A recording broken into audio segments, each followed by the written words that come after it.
André Onana répond enfin à Samuel Eto'o. Pour plus d'informations après le générique. Avant de commencer, n'oubliez pas de vous... Selon le confrère qui diffuse l'information, la lettre sera rendue publique après la Coupe du Monde. André Onana a rejoint Milan hier et se trouve à son domicile. Il a été chassé pour avoir principalement dénoncé 3 choses, l'omniprésence de Samuel Eto'o dans la tanière, vous verrez d'ailleurs qu'il se fait désormais très discret, les choix tactiques de Song Bahanag, estimant que Aboubacar Vincent devait être aligné en premier, que Nicolas Nkoulou pouvait attendre et qu'il ne pouvait pas jouer très bas avec cette défense. 3. Ernest Obama, le traître. Avant que la lettre de la FECAFOOT ne soit envoyée à l'Inter de Milan, le staff fait convoquer André Onana et lui demande de présenter ses excuses à Samuel Eto'o et Rigobert. Ils viennent avec une lettre déjà écrite qu'il doit simplement signer. Onana lit la lettre et dit qu'il ne signe pas. Il affirme que s'il y avait des excuses à présenter, l'initiative devrait venir de lui et non qu'on lui apporte un document en français qui est d'ailleurs très mal écrit. Avant le dernier match du Cameroun contre le Brésil, Samuel Eto'o est sorti de son silence. Le vendredi prochain, le Cameroun va affronter le Brésil.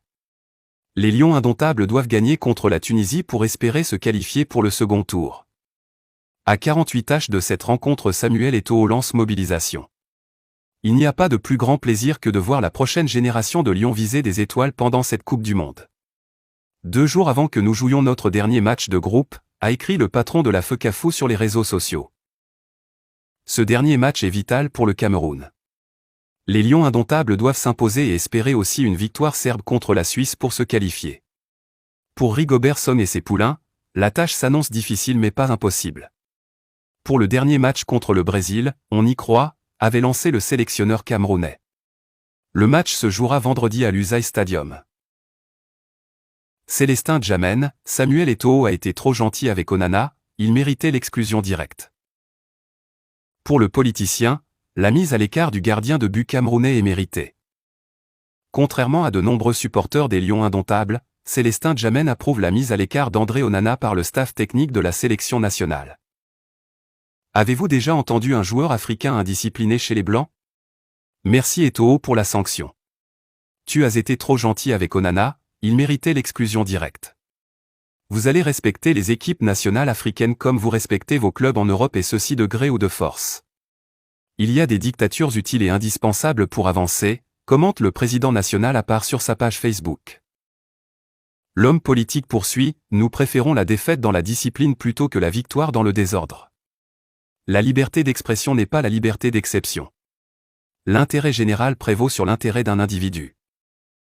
Pour son 3e match du Mondial 2022, le Cameroun affronte le Brésil demain vendredi 2 décembre 2022. À la veille de cette rencontre déterminante, ce n'est pas la grande sérénité au sein de la tanière.